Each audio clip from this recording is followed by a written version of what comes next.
नमस्कार। दिन भर की खबरों का हर अपडेट और फॉलोअप लेकर मैं हूं आपके साथ अमित शर्मा। खबरों की खबर या फिर खबरों पर असर, हमारे संवाददाता खबरों के पीछे दौड़ते हैं दिन भर। ग्राउंड जीरो से सीधी खबर बताएंगे जनता रिपोर्टर। प्रधानमंत्री नरेंद्र मोदी ने आज देश के अलग अलग जिलों के डीएम से संवाद किया। इस बैठक के बाद प्रधानमंत्री नरेंद्र मोदी ने कहा, बेशक एक्टिव केस कम होना शुरू हो गए हों, लेकिन जब तक संक्रमण माइनर स्केल पर मौजूद है तब तक चुनौतियां बनी रहती है। इसके साथ ही प्रधानमंत्री नरेंद्र मोदी ने कहा कि वैक्सीन वेस्टेज नहीं होना चाहिए। अगर एक भी वैक्सीन वेस्टेज होती है तो इसका मतलब किसी एक जीवन को सुरक्षा कवच नहीं दे पाना। इसके साथ ही प्रधानमंत्री नरेंद्र मोदी ने साफ तौर पर इस बैठक में तमाम जिलाधिकारियों को बात करते हुए कहा कि जीवन बचाने के साथ साथ हमारी प्राथमिकता जीवन को आसान बनाए रखने की भी है। इसके साथ ही प्रधानमंत्री ने कालाबाजारी का भी जिक्र किया और प्रधानमंत्री नरेंद्र मोदी ने कहा, 100 साल में ऐसी बड़ी चुनौती देश के सामने आई है। प्रधानमंत्री नरेंद्र मोदी ने आज एक बार फिर से कई राज्यों के जिलाधिकारियों के साथ वीडियो कॉन्फ्रेंसिंग के जरिए बैठक की है। इस बैठक में पश्चिम बंगाल के साथ ही उत्तर प्रदेश, छत्तीसगढ़, पुडुचेरी, राजस्थान, महाराष्ट्र, झारखंड, ओडिशा, केरल और हरियाणा के जिलाधिकारी शामिल हुए। बैठक में पीएम मोदी ने कहा कि हमें गांव में ज्यादा ध्यान देने की जरूरत है। इस दौरान पीएम मोदी ने कोरोना वायरस को धूर्त और बहरूपिया बताया। आपको बता दें कि पीएम मोदी के साथ इस बैठक में पश्चिम बंगाल की मुख्यमंत्री ममता बनर्जी समेत बाकी राज्यों के सीएम भी शामिल हुए।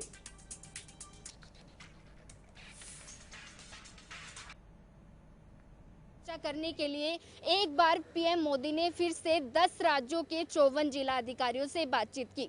इससे पहले भी 18 मई को पीएम मोदी जिलाधिकारियों से बातचीत कर चुके हैं। वहीं बात हरियाणा की करें तो हरियाणा के 6 जिलाधिकारी भी इस बैठक में शामिल हुए। इस बैठक में CM Manohar Lal, deputy CM Dushyant Chautala और गृह मंत्री अनिल विज भी वीडियो कॉन्फ्रेंसिंग के जरिए शामिल हुए।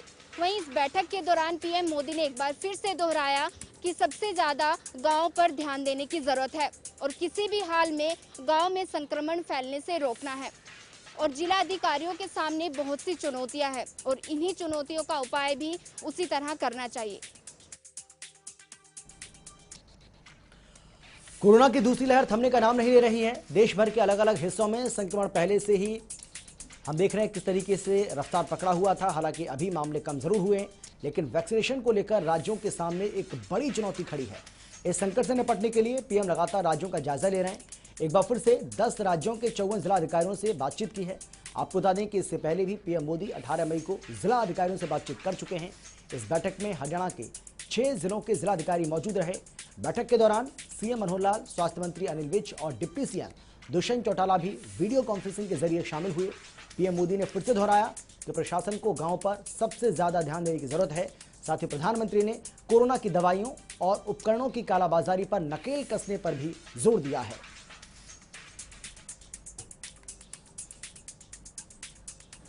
कोरोना का टेस्ट कराने के लिए लोगों को लाइनों में लगकर घंटों का इंतजार करना पड़ रहा है, लेकिन आने वाले वक्त में लोगों को घर पर खुद से ही कोरोना टेस्ट करने का ऑप्शन मिलने वाला है।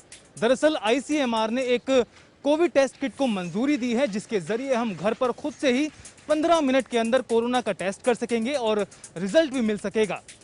आईसीएमआर के मुताबिक ये एक रैपिड टेस्ट होगा और जिसमें कोरोना के लक्षण दिखाई दे रहे हैं, सिर्फ उन्हीं लोगों को ये कोविड टेस्ट कराने की मंजूरी दी जाएगी।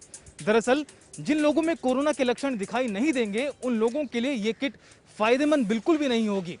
वहीं आईसीएमआर का कहना है कि इस कोविड टेस्ट किट से बड़े स्तर पर कोरोना के टेस्ट हो सकेंगे और जल्द ही लोगों को ये कोविड टेस्ट किट बाजार में उपलब्ध होगी। हालांकि कब तक बाजार में ये टेस्ट किट मिलने वाली है, इसको लेकर अभी तक कोई भी जानकारी सामने नहीं आई। तो आने वाले वक्त में लोग घर पर ही खुद से कोरोना का टेस्ट कर सकेंगे। आईसीएमआर ने पुणे की एक कंपनी की ओर से बनाई गई होम बेस्ड कोविड टेस्ट को मंजूरी दी है, जिसका नाम कोविशेल्फ है। इस जांच किट के जरिए अब कोई भी घर बैठे कोरोना संक्रमण की जांच कर सकेगा। यह किट 250 रुपये की बताई जा रही है और 15 मिनट के अंदर कोरोना जांच का रिजल्ट आ जाएगा। रिपोर्ट डाउनलोड करने के लिए एक मोबाइल ऐप डाउनलोड करना होगा, जहां से रिपोर्ट हासिल की जा सकेगी। हालांकि आईसीएमआर का कहना है कि ये एक होम एंटीजन टेस्टिंग किट है। इसका इस्तेमाल वही लोग करें जिनमें कोरोना के हल्के संक्रमण हों और जो लोग संक्रमित लोगों के संपर्क में आए हों। इस किट के बाजार में आने से बड़े स्तर पर कोरोना की जांच हो सकेगी और वक्त रहते लोग कोरोना का इलाज शुरू कर पाएंगे। साथ ही जिन लोगों में कोरोना का डर बैठ जाता है वो भी अपना टेस्ट कर कोरोना की जांच कर सकते हैं। औद्योगिक नगरी फरीदाबाद में कोरोना की दूसरी लहर ने जब दस्तक दी तो स्वास्थ्य विभाग में शुरू हो गया आंकड़ों की बाजीगरी का खेल। और ये आंकड़ों की बाजीगरी थी कोरोना मृतकों की संख्या को लेकर।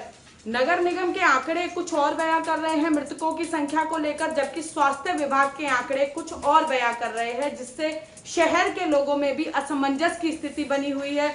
दरअसल पिछले कुछ महीनों की यदि बात करें, जनवरी से लेकर अब तक, तो लगातार जो आंकड़ा स्वास्थ्य विभाग अपने रिकॉर्ड में दर्शा रहा है उससे लगभग 6 गुना मौतें कोरोना संक्रमित मरीजों की हो चुकी हैं।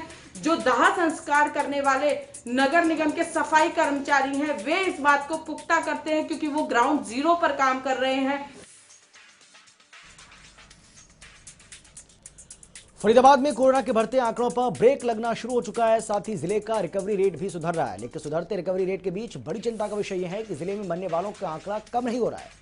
बताया जा रहा है कि स्वास्थ्य विभाग ने कोरोना मृतकों के आंकड़ों को लेकर खेल चल रहा है। मरने वालों के आंकड़े स्वास्थ्य विभाग के आंकड़ों से लगभग 6 गुना ज्यादा है।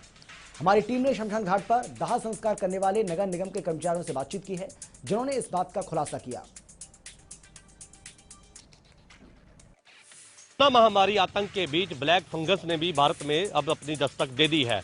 बात अगर पंजाब की करें तो पंजाब में कुल जो आंकड़ा है कोरोना संक्रमण मरीजों का है 5,17,954 जो है वो दर्ज किया गया है। वहीं अगर डेथ रेट की बात करें तो पंजाब में 12,525 लोगों की कोरोना के कारण मौत हुई है, जिसके चलते अब लगातार ब्लैक फंगस भी जो है देश में लगातार बढ़ता जा रहा है। राजस्थान में ब्लैक फंगस को महामारी घोषित कर दिया गया है। बात अगर अमृतसर की करें तो अमृतसर में ब्लैक फंगस ने जो है अपनी दस्तक दे दी है और 17 केस जो है यहाँ पर पाए गए हैं, जिसके चलते यहाँ के जो हेल्थ प्रशासन है उनके द्वारा पुख्ता इंतजाम किए गए हैं। एक तरफ कोरोना से जो है जंग लड़ी जा रही है, वही दूसरी तरफ अब जो है ब्लैक फंगस से भी जो है निपटने की तैयारियां जो है प्रशासन के द्वारा की जा रही है।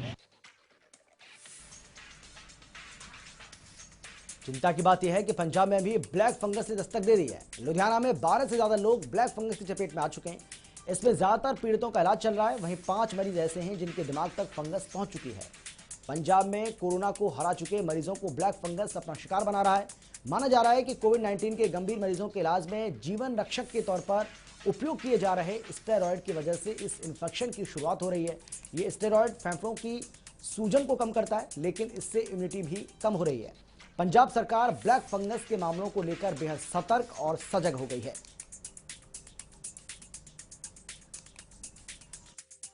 तीन कृषि कानूनों को रद्द करने की मांग को लगातार किसान धरनारत हैं और दिल्ली की सीमाओं पर डटे हुए हैं। और इसी कड़ी में प्रदेश के विभिन्न टोलों पर किसानों का धरना प्रदर्शन जारी है।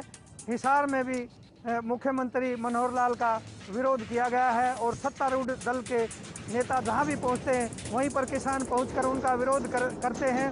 और गत दिवस जो है किसानों पर हिसार में हुए लाठीचार्ज का असर ये हुआ है कि किसानों ने जगह जगह लॉकडाउन का उल्लंघन करना शुरू कर दिया है और पंचायतों का आयोजन हो रहा है। परसों फरीदपुर मसूदपुर गांव में इस तरह का निर्णय लिया गया और मसूदपुर के बाद कल है डाटा गांव में पंचायत हुई है और आज सुबह हांसी के मैजत गांव में पंचायत हुई और फिलहाल आज उमरा गांव में भी इसी तरह की पंचायत हुई है। और किसानों ने ग्रामीणों ने निर्णय लिया है कि वे कोविड के किसी भी नियम को नहीं मानेंगे।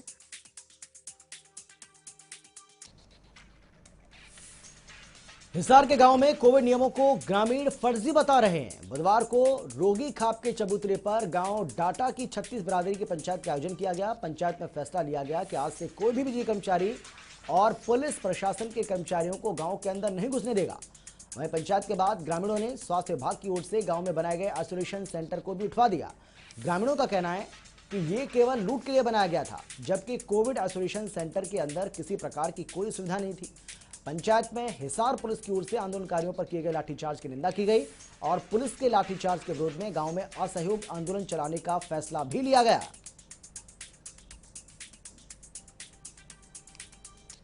हरियाणा सरकार के आदेश की धज्जियां उड़ा रहा है हरियाणा रोडवेज। विभाग बसों में सोशल डिस्टेंसिंग की पालना नहीं हो रही है। हरियाणा सरकार ने हरियाणा रोडवेज में 50% सवारियों को बिठाने के निर्देश दिए हैं। बावजूद इसके हरियाणा रोडवेज बसों में ठूस ठूस कर सवारियां भर रही है, जिस कारण कोरोना के बढ़ने की आशंका लगातार बढ़ती जा रही है। सरकार बार बार दुहाई दे रही है कि रोडवेज बसों में सोशल डिस्टेंसिंग की पालना करवाई जाए, लेकिन सिरसा का रोडवेज विभाग सरकार के आदेशों की धज्जियां उड़ा रहा है। जब इस मामले में सिरसा रोडवेज के जीएम खुदीराम कौशल से बातचीत की गई तो उन्होंने कैमरे के सामने पल्ला झाड़ते हुए दिखाई दिए।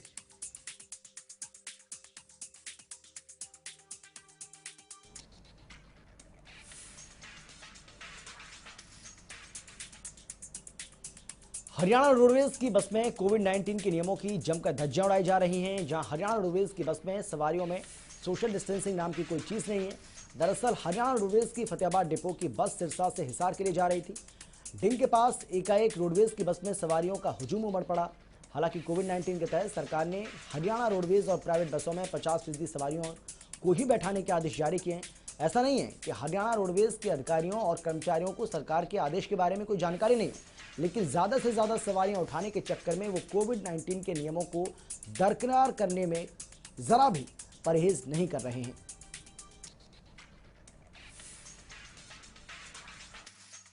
सोनीपत में निजी वाहनों की लगातार मनमानी चल रही है और निजी वाहनों द्वारा जो है अवैध रूप से आवश्यकता से अधिक सवारी बिठाकर परिचालन कराया जा रहा है। जहां सोनीपत के बस स्टैंड पर आवश्यकता से अधिक सवारी बिठाने पर अवैध सवारी बिठाने को लेकर चालान किया गया है और लगातार ये अभियान पुलिस प्रशासन द्वारा चलाया जा रहा है। दूसरा, घरों से जो लोग बेवजह बाहर निकल रहे हैं उनका कोविड टेस्ट भी करवाया जा रहा है। कोरोना काल में भी निजी वाहन चालक मनमानी करने से बाज नहीं आ रहे हैं। ये निजी चालक वाहनों में सवारियों को ठूस ठूस कर भर रहे हैं। यहाँ सोशल डिस्टेंसिंग नाम की कोई चीज नहीं है, जिससे संक्रमण फैलने का खतरा भी बढ़ रहा है। ना तो इस पर सोनीपत पुलिस कोई ध्यान दे रही है और ना ही स्थानीय प्रशासन, जो कि गंभीर चिंता का विषय है। वैसे भी प्रदेश में कोरोना की वजह से काफी पाबंदियां लगी हुई हैं, मगर वाहन चालकों को इससे कोई फर्क नहीं पड़ता। वो अपने साथ साथ दूसरों के लिए खतरा पैदा कर रहे हैं।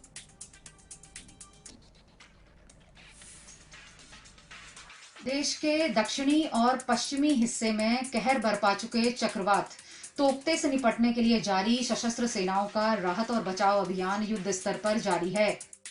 नौसेना और तटरक्षक बल के द्वारा मुंबई के तट के करीब 4 जहाजों से 600 से ज्यादा लोगों को बचाया जा चुका है। वहीं आज सुबह तक की जानकारी के हिसाब से नौसेना ने P-305 जहाज से कुल 188 लोगों का रेस्क्यू किया है और 37 शव भी बरामद किए हैं। वहीं दूसरी तरफ रक्षा मंत्री राजनाथ सिंह भी सशस्त्र सेनाओं द्वारा चलाए जा रहे राहत और बचाव अभियान की लगातार समीक्षा करने में लगे हुए हैं। वो सभी सेनाओं के प्रमुखों के साथ संपर्क में हैं, जिसमें तमाम वरिष्ठ सैन्य अधिकारी रक्षा मंत्री को राहत और बचाव अभियान के बारे में हर जरूरी अपडेट दे रहे हैं। तोकते तूफान के बीच सेना का राहत बचाव अभियान युद्ध स्तर पर जारी है। इस बीच रक्षा मंत्री राजनाथ सिंह ने चक्रवात तोकते को लेकर सशस्त्र सेनाओं की ओर से चलाए जा रहे राहत बचाव कार्य अभियान के लिए उनकी प्रशंसा की है।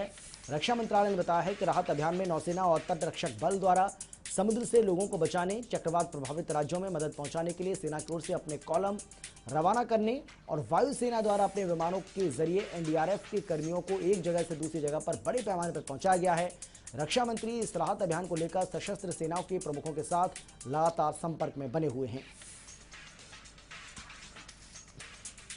ताउते के कई राज्यों में तबाही मचाने के बाद अब देश में एक और तूफान को लेकर चेतावनी जारी की गई है। दरअसल मौसम विभाग के मुताबिक देश में यास नाम का एक और तूफान आने वाला है, लेकिन इसका सबसे ज़्यादा खतरा पश्चिम बंगाल, उड़ीसा और झारखंड के लिए है। मौसम विभाग के मुताबिक देश में ये तूफान 23 से 25 मई के बीच बंगाल की खाड़ी से टकराएगा। वहीं मौसम विभाग ने इसको लेकर अलर्ट भी जारी कर दिया है। साथ ही मछुआरों को भी समुद्र में ना जाने की चेतावनी जारी की गई है। बता दें, इससे पहले ताउते ने कई राज्यों में तबाही मचाई थी। ताउते तूफान की तबाही के निशान अभी मिटे भी नहीं है कि देश पर एक और चक्रवाती तूफान की आहट सुनाई दे रही है। दरअसल मौसम विभाग ने चेतावनी दी है कि देश में ताउते के बाद यास नाम का एक और तूफान आ सकता है, लेकिन इस बार तूफान का खतरा सिर्फ पश्चिम बंगाल और ओडिशा के लिए है।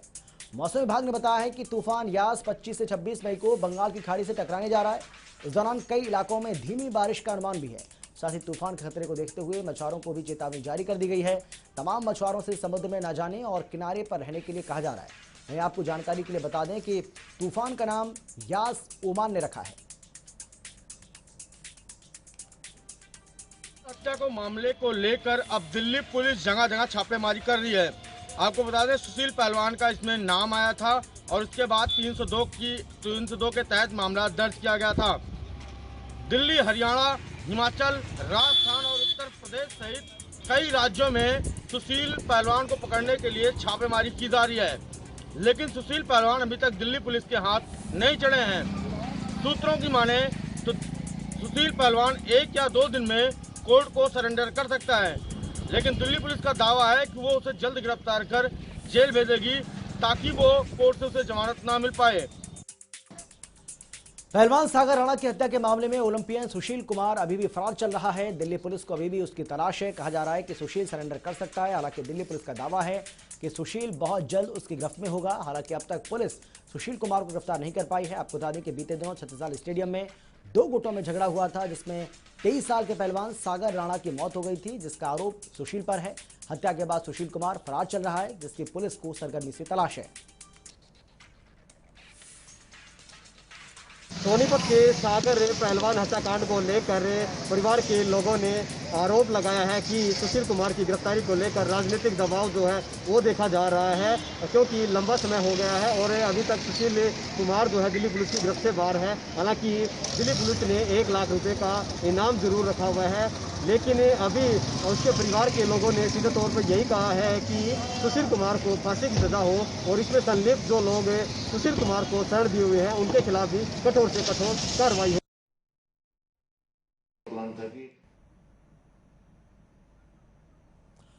दिल्ली के छत्तीसगढ़ स्टेडियम में सागर राणा की हत्या के मामले में पहलवान सुशील कुमार और अन्य साथियों के खिलाफ गैर जमानती वारंट जारी किया जा चुका है। दिल्ली पुलिस ने सुशील कुमार की गिरफ्तारी से संबंधित सूचना देने वाले को 1 लाख रुपए का इनाम भी ऐलान किया है, मगर अब तक पुलिस सुशील कुमार को गिरफ्तार नहीं कर पाई है। अब इसे लेकर पीड़ित परिवार ये आरोप लगा रहा है कि सुशील की गिरफ्तारी राजनीतिक दबाव के चलते नहीं हो पा रही है।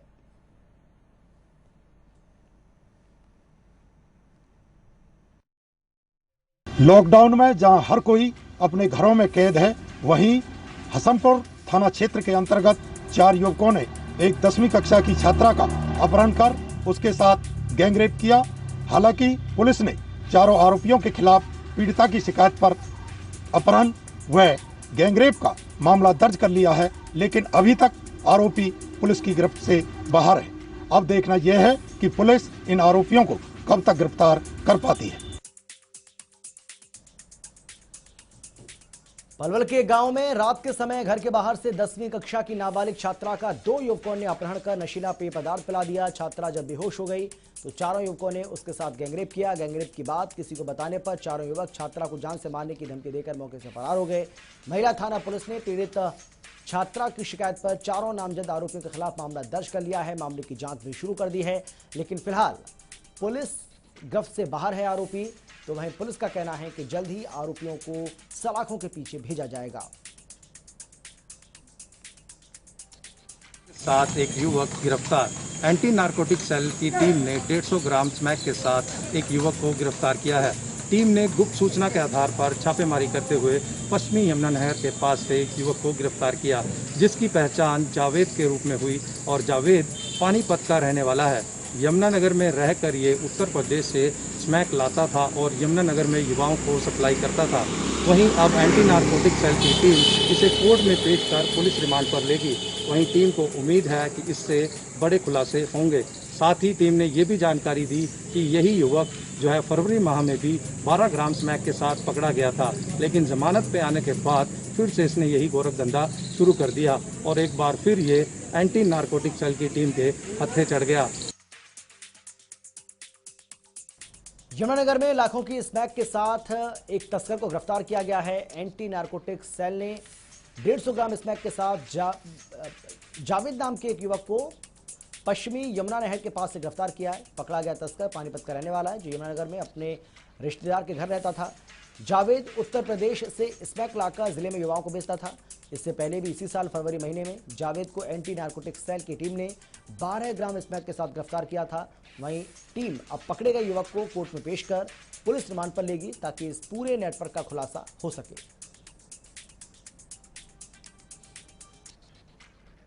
की तरफ से 23 मई को मौसम खराब होने का पूर्वानुमान जताया गया। इस बाबत प्रदेश के अधिकांश इलाकों में भारी बर्फबारी, बारिश और ओलावृष्टि का दौर भी जारी है। इसके चलते कई जगहों पर यातायात भी ठप हो चुका है। आपको बता दें कि किन्नौर जिले में मलबा गिरने से लगातार यातायात ठप हो चुका है। वहीं पुलिस प्रशासन के तरफ से अपील की जा रही है कि बिना बेवजह घर से बाहर ना निकलें। जिला किन्नौर के निचले इलाकों में बारिश का दौर लगातार जारी है। बारिश के चलते राष्ट्रीय उच्च मार्ग 5 कखस्थल के समीप आपको बता दें कि मलबा आने की वजह से ये बंद हो गया और इसकी वजह से वाहन को आने जाने में काफी दिक्कतों का सामना करना पड़ा। सड़क मार्ग को खोलने का काम युद्ध स्तर पर चल रहा है। अभी भी नाले में मलबा आना लगातार जारी है। हालांकि इस हादसे में किसी तरह की जान माल का नुकसान नहीं हुआ है। सड़क मार्ग के बंद होने से दोनों तरफ वाहनों की लंबी कतारें लग गई।